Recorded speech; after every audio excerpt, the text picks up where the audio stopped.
Alam mo yung linya na kahit sarili mong anino, iiwanan ka kapag mandilim na ang paligid.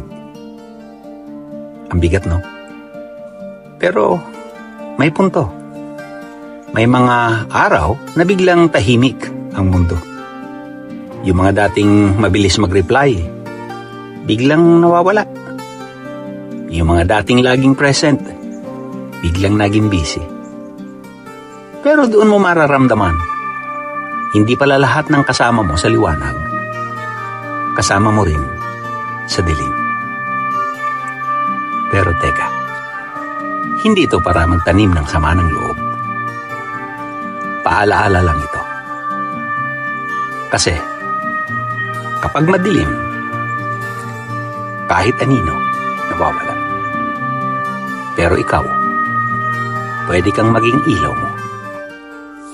Minsan, ang tunay na lakas, yung kaya mong tumayo kahit walang audience. Kaya mong magpatuloy kahit walang claps.